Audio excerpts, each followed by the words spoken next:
بسم الله الرحمن الرحيم.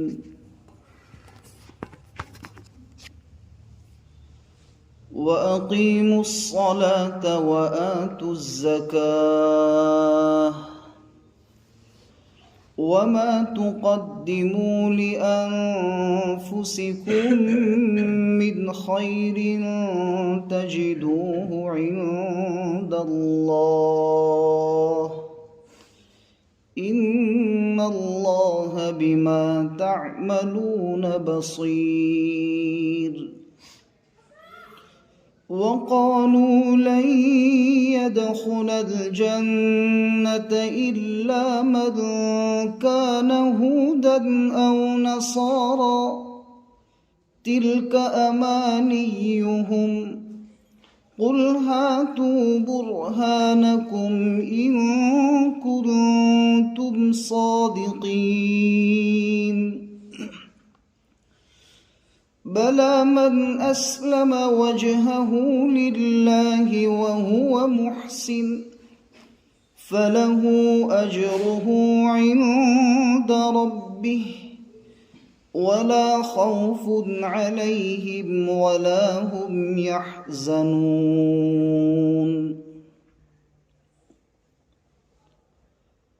اور تم لوگ نماز کو دل لگا کر پڑھتے رہو اور زکوٰۃ کو اللہ کے لیے ادا کرتے رہو، اور جو کچھ بھی نیک کام تم اپنے لیے آگے بھیجو گے اللہ کے پاس اس کو پاؤ گے. بے شک اللہ تعالیٰ تمہارے اعمال کو دیکھ رہے ہیں. اور یہود اور نصارہ ایسا کہتے ہیں کہ لن يدخل الجنت، کہ ہرگز کوئی جنت میں داخل نہیں ہوگا مگر وہ لوگ جو یہودی ہو یا نصرانی ہو. اللہ تعالیٰ فرماتے ہیں تلک امانیہم، یہ سب ان کی آرزویں ہیں، ان کی تمنائیں ہیں، یہ خیالی پلاؤ ہے. اے نبی جی آپ کہہ دیجئے کہ اپنی دلیل لاؤ اگر اپنے وعدے میں سچے ہو. ان کنتم صادقین، اگر تم سچے ہو اپنے وعدے میں تو اس کی دلیل لاؤ. اللہ تعالیٰ فرماتے ہیں بلا، کیوں نہیں جنت میں جائیں گے مگر وہ لوگ جنہوں نے اپنا چہرہ اللہ کے سامنے اطاعت اور تابعداری کے ساتھ جھکا دیا. اسلم اسلام ہے، اسلام کا مطلب یہ ہے کہ اللہ کی اطاعت اور اس کی تابعداری میں ایک شخص اپنی گردن، اپنا سر، اپنی پیشانی رب العالمین کے سامنے جھکا دے، اس کا نام ہے مسلمان. جو شخص اپنا چہرہ اللہ کے سامنے اطاعت و فرما برداری کے ساتھ جھکا دے، ساتھ ساتھ وہ اچھے کام کرنے والا بھی ہو، وہو محسن، تو اس کے لیے اس کے رب کے پاس اس کا ثواب ہے. یعنی ان اچھے اعمال کا، اسلام کا ثواب اس کے رب کے پاس ہے. اور ان لوگوں پر نہ کوئی خوف ہوگا اور نہ کوئی غم ہوگا.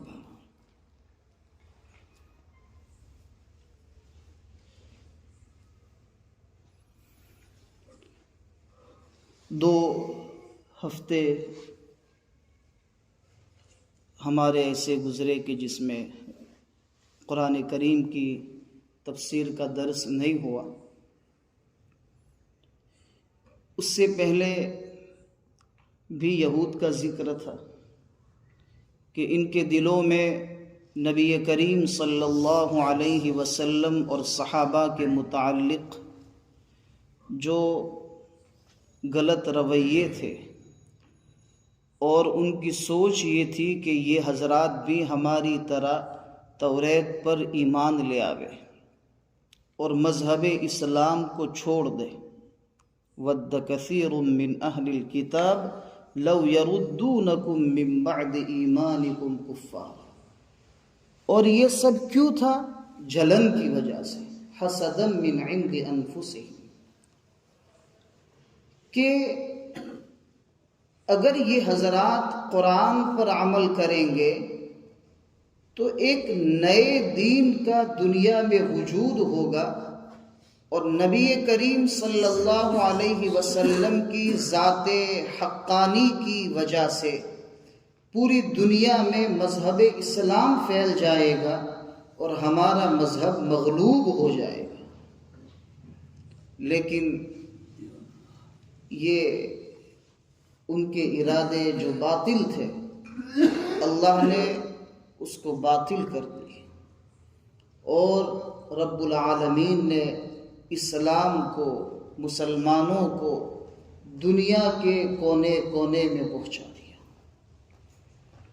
دنیا کا کوئی ملک ایسا نہیں ہے کہ جہاں پر نبی کریم صلی اللہ علیہ وسلم کا کلمہ پڑھنے والا وہ کوئی مومن وہاں ہے۔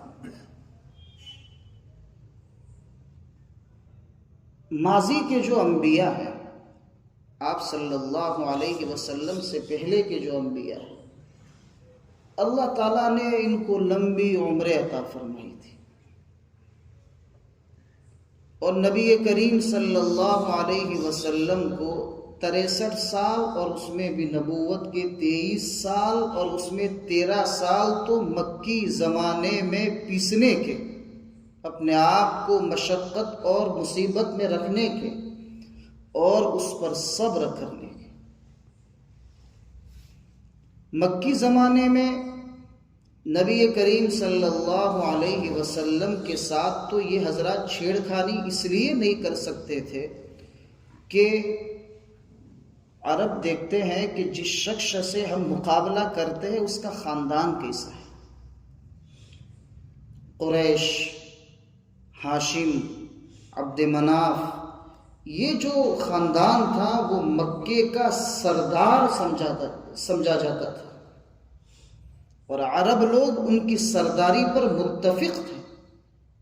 اس لیے نبی کریم صلی اللہ علیہ وسلم کے ساتھ یہ اس طریقے کے معاملے نہیں کر سکتے تھے جو حضرت بلال کے ساتھ کیا، حضرت عمار ابن یاسر، حضرت یاسر کے ساتھ کیا، ان کی اہلیہ حضرت سمیہ کے ساتھ کیا، حضرت خباب ابن الارت کے ساتھ کیا۔ تو مکے کے جو 13 سال ہے، اس میں بعض صحابہ نے نبی کریم صلی اللہ علیہ وسلم سے ایک مرتبہ یہ کہا کہ یا رسول اللہ، قد امتلأت کأس صبرنا، اب ہمارے صبر کا پیمانہ لبریز ہو چکا ہے، کتنا صبر کریں، کیا مصیبتیں صحابہ کے اوپر تھی۔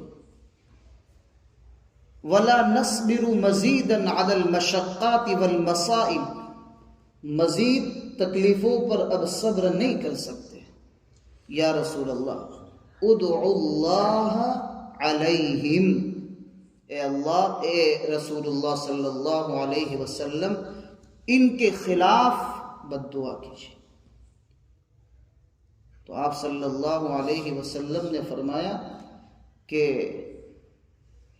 امللتم وسئمتم، ارے اتنی مصیبت سے اکتا گئے، حالانکہ اس سے پہلے کے جو اقوام، اس سے پہلے کے جو انبیاء اور ان کی جو قومیں ہیں، ان میں سے انبیاء کو آرے سے چیرا گیا، تمہیں تو ایسا نہیں ہوا نا؟ تو صحابہ نے فرمایا ٹھیک ہے، ہم صبر کریں گے۔ یعنی کتنا قوت برداشت سے باہر ہو گیا ہوگا، تب جا کے انہوں نے نبی کریم صلی اللہ علیہ وسلم سے یہ درخواست کی۔ 13 سالہ جو مکی زمانہ ہے، اس میں بہت کم تعداد صحابہ کی تھی۔ سن نبوی 6 میں، یعنی ہجرت کرنے سے پہلے کے جو 13 سال ہیں نبوت کے، اس کو سن نبوی کہتے ہیں۔ سن نبوی 6 میں ایک وفد جو ہے 80-83 افراد کا نجاشی کے پاس، جس کو حبشہ کہا جاتا ہے اور آج کے دور میں اس کو ایتھوپیا کہتے ہیں، وہاں کا سفر کیا انہوں نے، چونکہ مکہ والوں کی تکلیفیں ان سے برداشت نہیں ہوتی تھی۔ تو جب ایتھوپیا اور حبشہ کا سفر کیا تو کیسے گھرانے کے لوگ تھے، اس میں جعفر ابن ابی طالب جو حضرت علی رضی اللہ تعالیٰ عنہ کے بڑے بھائی، 10 سال بڑے تھے وہ، یعنی ایسے خاندان کے لوگ بھی پریشان تھے، تو غلاموں کا کیا حال تھا؟ یہ جو 13 سال کی جو زندگی ہے اس میں مشقتیں بہت اٹھائی، اور لوگوں نے ایمان بھی کم افراد نے ایمان قبول کیا۔ لیکن جب نبی کریم صلی اللہ علیہ وسلم نے مدینے کی طرف ہجرت فرمائی،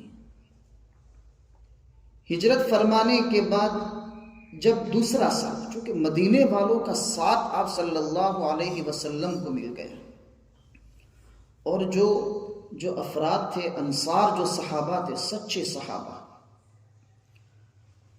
انہوں نے آپ صلی اللہ علیہ وسلم کا بھی اور مہاجرین کا ایسا ساتھ دیا کہ اس کی مثال دنیا کی تاریخ میں آج تک ملتی بھی نہیں ہے، اور مستقبل میں اس کی امید بھی نہیں ہے۔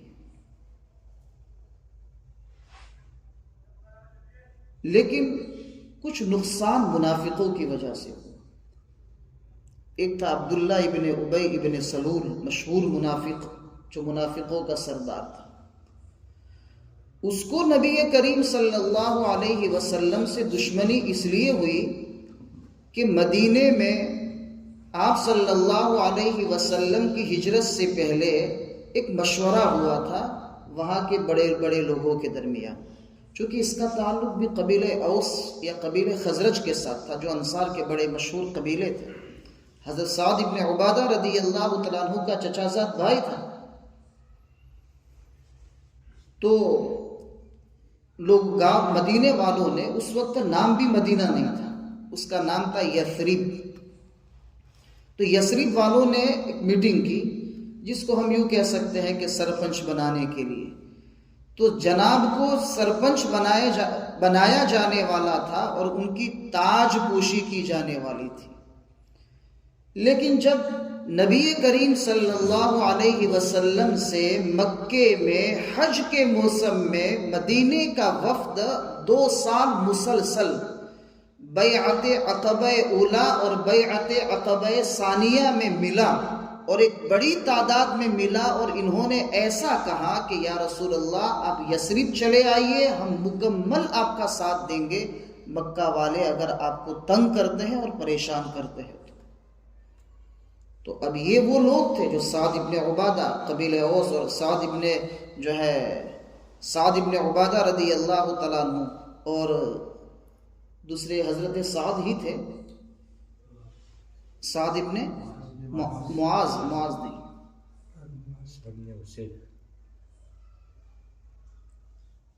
سعد ابن عبادہ ان کے لڑکے قیس، جو نبی کریم صلی اللہ علیہ وسلم کے خادم، یعنی قبیلہ اوس اور قبیلہ خزرج کے سردار جب نبی کریم صلی اللہ علیہ وسلم سے ملے اور انہوں نے وعدہ کیا، تو سعد ابن معاذ، تو انہوں نے پھر جب دیکھا کہ یہ بڑے لوگ ہیں، جب یہ کہہ رہے ہیں کہ اب سرپنچ اور تاج پوشی وغیرہ سب موقوف کر دیا جائے، اب اکرام اور احترام ہوگا تو صرف نبی کریم صلی اللہ علیہ وسلم، تو جناب کے جو خواب تھے وہ شرمندہ تعبیر نہ ہو سکے، یعنی ان کے سپنے ہی رہ گئے، پورے نہیں ہوئے۔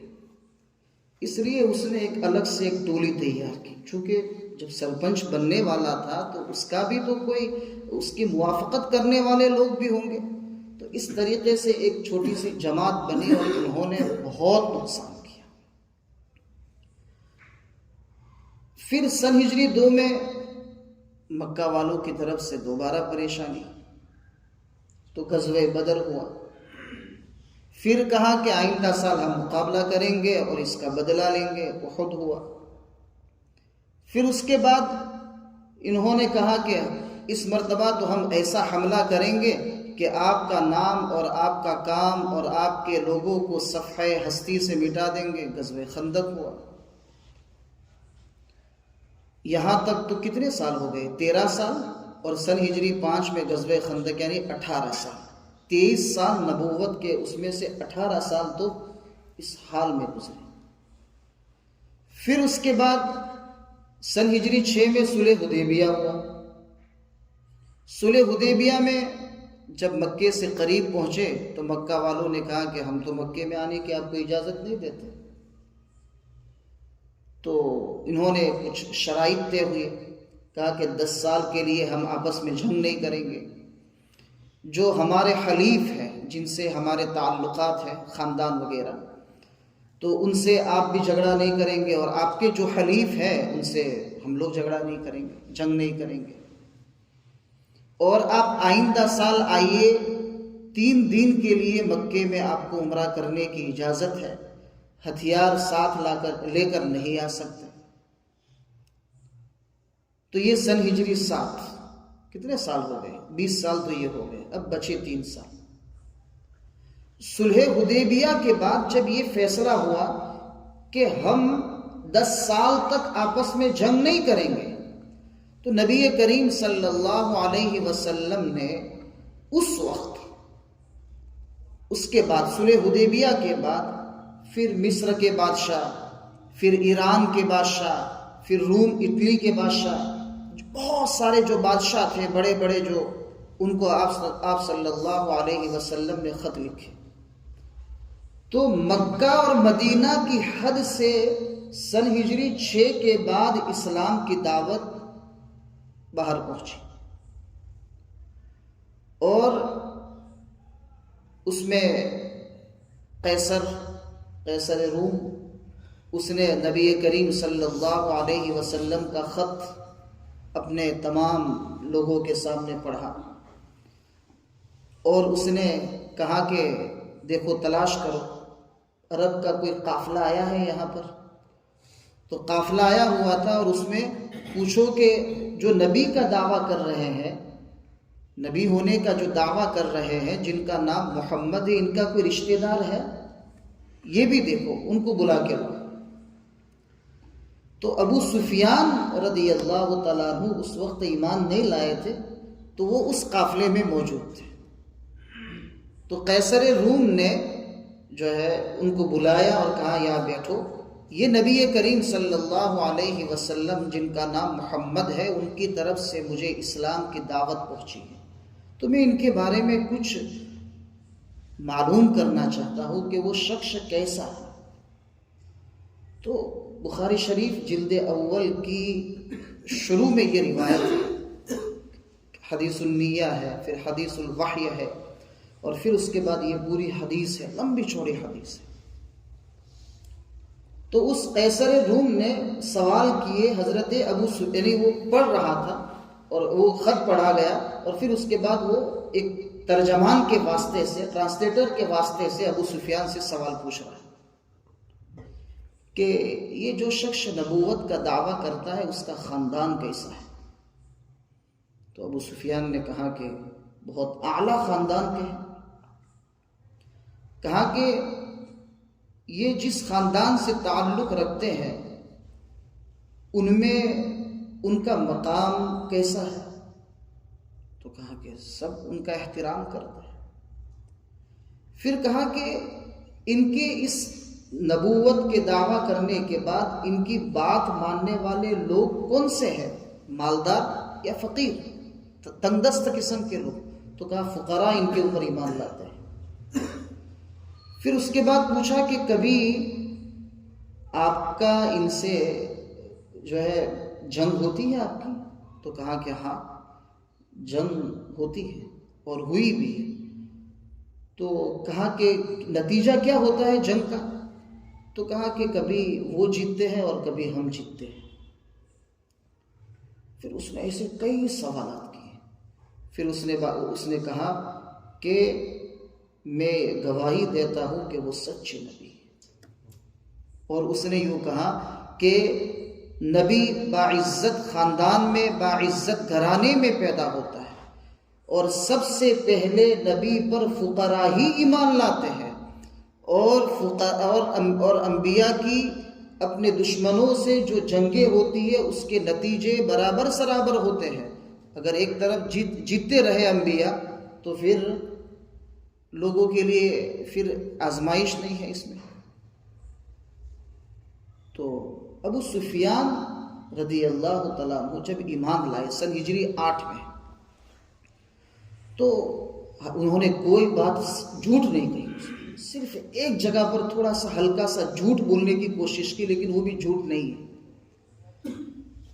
وہ کہتے تھے کہ میرے دل میں آیا کہ میں اکیلا ہوں اس خاندان کا، اس بادشاہ کو کچھ پتہ نہیں ہے، میں جو غلط باتیں شائع کرنا چاہوں، ان کے بارے میں مشہور کرنا چاہوں کر سکتا ہوں، لیکن مجھے میری غیرت نے اجازت نہیں دی کہ میں جو ہے جھوٹ بولوں، پھر بعد میں یہ کہا جائے کہ اس نے نبی کے بارے میں جھوٹ کہا.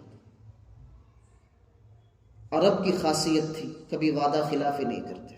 نبی کریم صلی اللہ علیہ وسلم نے جب ہجرت کی نا مکے سے، تو آپ کا جو رہبر تھا وہ کافر تھا.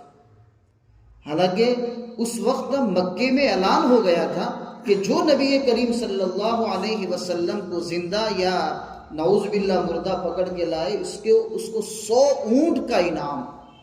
اور عرب میں سب سے زیادہ قیمتی چیز جو شمار ہوتی ہے، سمجھی جاتی ہے، وہ اونٹ ہے. اور اعلیٰ نسل کے اونٹ، عربی النسل کے اونٹ، بختی النسل کے اونٹ، اجمی النسل کے اونٹ، یہ اس میں بھی عربی النسل کے اونٹ جو ہے نا وہ 100، یعنی 100 اونٹ کی قیمت. یہ ایک مسلمان مقتول کی دیت ہے. دیت یعنی جب کسی شخص نے کسی دوسرے مسلمان کو جان بوجھ کر قتل کر دیا تو اس کی دیت جو ہے نا 100 اونٹ ہے.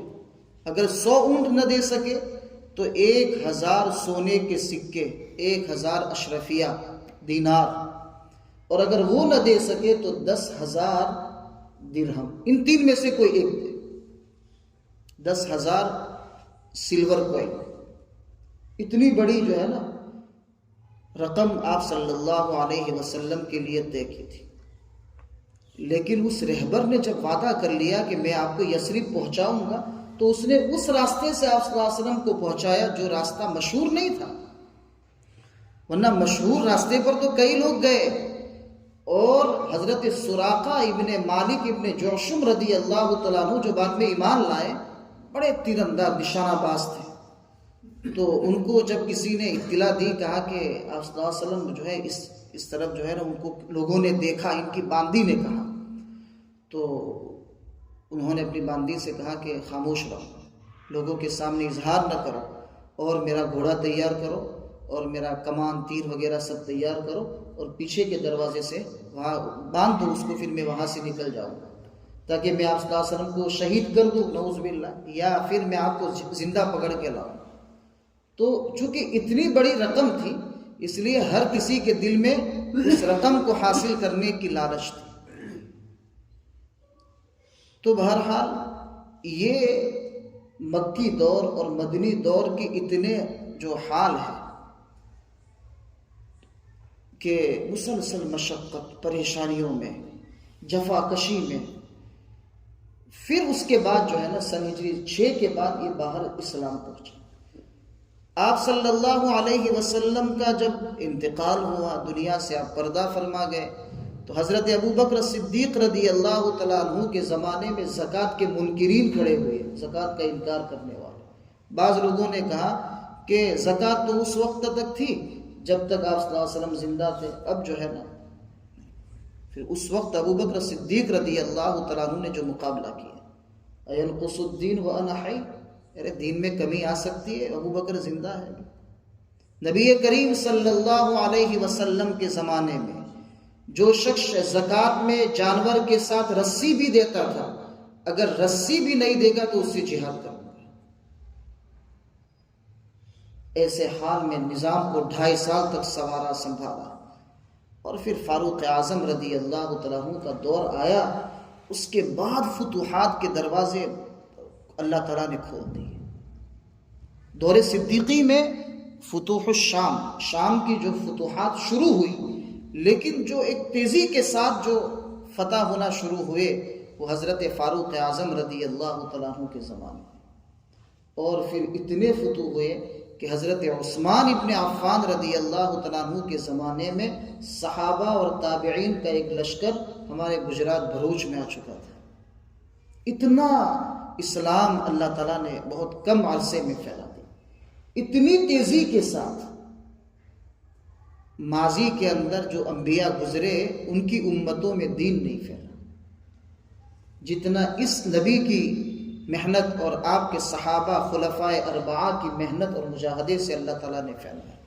اور کتنا پھیلایا اب آپ انداز لگائیے۔ سن ہجری 11 میں ربیع الاول میں آپ کی وفات ہے، 25 فاروق اعظم رضی اللہ تعالیٰ عنہ کی وفات ہے، اور اس کے بعد 10 سالہ عثمان ابن عفان رضی اللہ تعالیٰ عنہ، یعنی 15 اور 10 سال، یعنی 25 سال کے اندر عرب کی حدوں سے نکل کر عجم، یعنی عرب کے علاوہ کوفہ، ایران وغیرہ، عراق وغیرہ، اس پورے حصے میں اللہ تعالیٰ نے دین پھیلا دیا، اور حتیٰ کہ ہندوستان میں بھی۔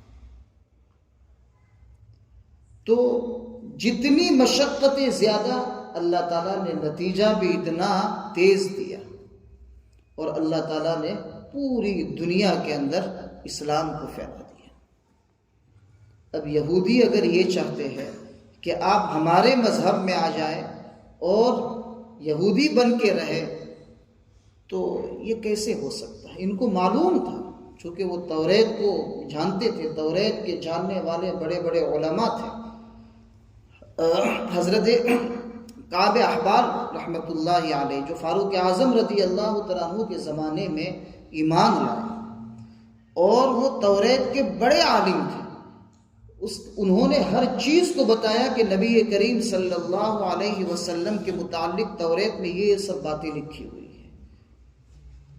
تب جا کے صحابہ کو پتہ چلا کہ ان کے پیٹ میں درد ہو رہا ہے اور سر ٹوٹ رہا ہے۔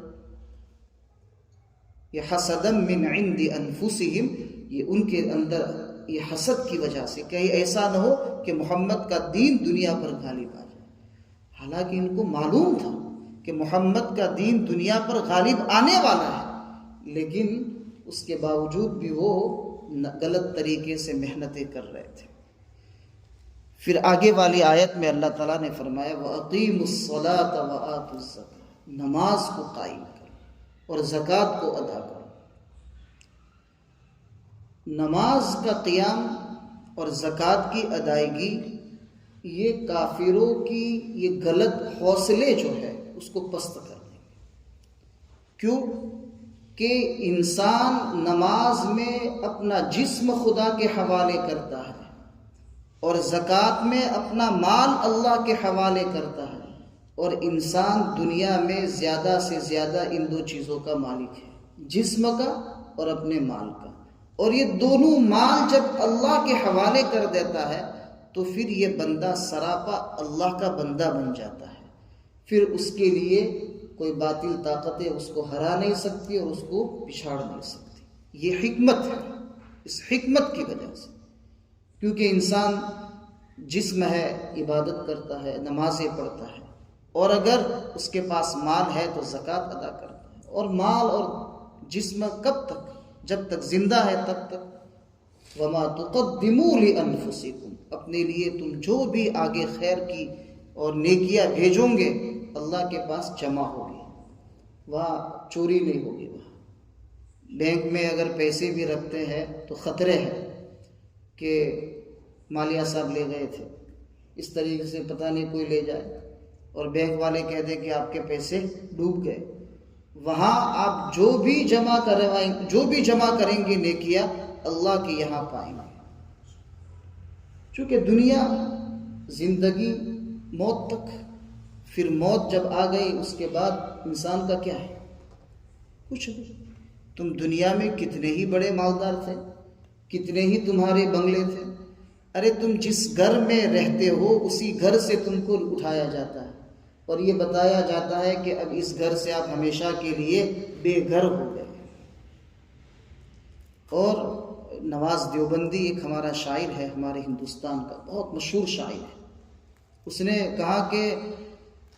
ایک شعر کہا کہ لٹا دی جن کے لٹا دی جن کے لیے دنیا بھر کی ساری دولتیں، لٹا دی جن کے لیے دنیا بھر کی ساری دولتیں، ان وارثوں نے مجھے کفن بھی ناپ کے دیا، ان وارثوں نے مجھ کو کفن بھی ناپ کے دیا۔ اس نے ایک شعر یہ کہا ہے کہ پہلے باپ پھر بیٹا پھر پوتا ہوتا ہے ترتیب سے، یہ آنے کی ترتیب ہے مگر جانے کی ترتیب نہیں، یہ آنے کی ترتیب ہے مگر جانے کی ترتیب نہیں۔ اور دنیا میں تو کچھ نہیں ہے انسان کے پاس۔ اس نے ایک شعر یہ بھی کہا، کسی شاعر کا، دوسرے شاعر کا شعر ہے کہ موت تو نے تو مجھ پر بہت بڑا احسان کر دیا، تو نے تو مجھ پر بہت، اے موت تو نے تو مجھ پر بہت بڑا احسان کر دیا، کچھ نہ تھا میرے پاس، کچھ گز، 2 گز زمین کا مالک بنا دیا، کچھ نہ تھا میرے پاس، کچھ نہ تھا میرے پاس، 2 گز زمین کا مالک بنا دیا۔ اور اب تو یہ حال ہے کہ ہمارے جوہر کانپوری نے کہا کہ حکومت کی بدمعاشی کچھ ایسی چل رہی ہے آج کل، کچھ 2 گز کے مالک تھے وہ بھی چھین لی۔ تو بہرحال یہ انسان کی دنیا کی حقیقت ہے کہ دنیا سے جانے کے بعد انسان کے پاس کچھ نہیں۔ تو ہم دنیا میں اللہ نے جب تک ہمیں سلامتی کے ساتھ، عافیت کے ساتھ رکھا ہے، صحت کے ساتھ رکھا ہے، ہم اس صحت کو اللہ کی عبادت میں استعمال کریں، اللہ کا مال اللہ کے لیے فقراء، غرباء، رشتہ داروں پر خرچ کریں، اس سے اللہ تعالیٰ راضی ہوتے ہیں۔ یہ اللہ کے نزدیک نیکی ہے، یہ اللہ کے نزدیک ثواب ہے، اور یہ ثواب اللہ دیں گے، ضائع نہیں کریں گے۔ اللہ تعالیٰ کے پاس آپ جو بھی نیکیاں جمع کروائیں گے، اللہ آپ کو اضافے کے ساتھ، آپ کے اخلاص کے مطابق بڑھا چڑھا کر آپ کو اللہ تعالیٰ اس کا ثواب اور وہ نیکی آپ کو واپس کریں گے۔ ان اللہ بما تعملون بصیر، تم جو کچھ بھی نیک کام کرتے ہو نا، اللہ دیکھ رہے ہیں کہ کتنا اخلاص ہے، کتنا اخلاص کے ساتھ کر رہے ہو، کتنی ریاکاری کے ساتھ کر رہے ہو۔ حدیث میں آتا ہے کہ اگر کوئی شخص عبادت میں ریاکاری کرتا ہے تو ریاکاری کا مطلب یہ ہے کہ وہ دوسروں کو دکھانے کے لیے کرتا ہے، تو اللہ تعالیٰ فرماتے ہیں کہ مجھے ایسے عمل کی ضرورت نہیں ہے، مجھے تو پیور عمل چاہیے۔ تو نے جس کے دکھاوے کے لیے تو نے کیا ہے، اس کے پاس سے اس کا ثواب لے لے، میرے پاس اس کا ثواب نہیں۔ تو اخلاص کی اللہ تعالیٰ کے یہاں قدر ہے۔ تو کوئی بھی کام ہو اللہ کے لیے کرے، نماز میں اپنے آپ کو اللہ کے حوالے کرے، اور زکوٰۃ کی ادائیگی میں اپنا مال اللہ کے لیے فقراء اور مساکین پر خرچ کرے۔ لیکن نماز، اقیم الصلاۃ کے ایک موٹی سی تفسیر تو یہ ہو سکتی ہے کہ 5 وقت کے فرض نماز آپ ادا کر لیں، لیکن حقیقی معنی اس کا یہ ہے کہ خشوع اور خضوع کے ساتھ، اور نماز سے عشق اور محبت ہو۔ جب ہم سجدہ کریں تو سجدے میں یہ احساس ہو کہ ہم نے اپنا سب کچھ خدا کے لیے قربان کر دیا ہے، وہ کیفیت پیدا ہو۔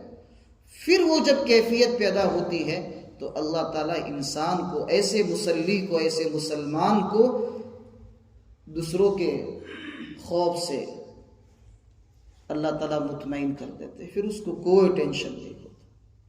جی، تو یہ یہودی ایسا کہتے ہیں کہ جنت میں تو یہودی یا نصرانی ہی جائیں گے، اللہ تعالیٰ فرماتے ہیں یہ ان کے سپنے ہیں، سب حقیقت نہیں۔ اگر حقیقت ہے تو دلیل لاؤ، حقیقت ہے تو دلیل لاؤ۔ دعویٰ اگر کرتے ہو تو دعویٰ بغیر دلیل کے معتبر نہیں ہے۔ جی، اللہ تعالیٰ فرماتے جنت میں جائیں گے، لیکن وہ جائیں گے جو اللہ کی بات کو مانتے ہیں اور اچھے اعمال کرتے ہیں، تو اللہ ان کو ثواب بھی دیں گے، اور ان کے اوپر کوئی خوف نہیں ہوگا اور کوئی غم نہیں ہوگا، عذاب کا کوئی ڈر نہیں ہوگا اور کسی قسم کا غم بھی نہیں ہوگا۔ غم کہتے ہیں وَلَا هُمْ يَحْزَنُونَ، کہ دوسروں کا، جیسے میں یہ غم کروں کہ میرے بال بچوں کا کیا ہوگا، تو اللہ تعالیٰ اس غم سے بھی انسان کو جو ہے نا فری کر دیں گے۔ اسی لیے حضرت ابوبکر صدیق رضی اللہ تعالیٰ عنہ جب غار ثور میں تھے نا، 3 دن رکے تھے آپ صلی اللہ علیہ وسلم کے ساتھ ہجرت کے وقت، تو حضرت ابوبکر صدیق رضی اللہ تعالیٰ عنہ بہت ڈر رہے تھے، چونکہ وہ لوگ اس نزدیک میں آ گئے تھے، مشہور واقعہ۔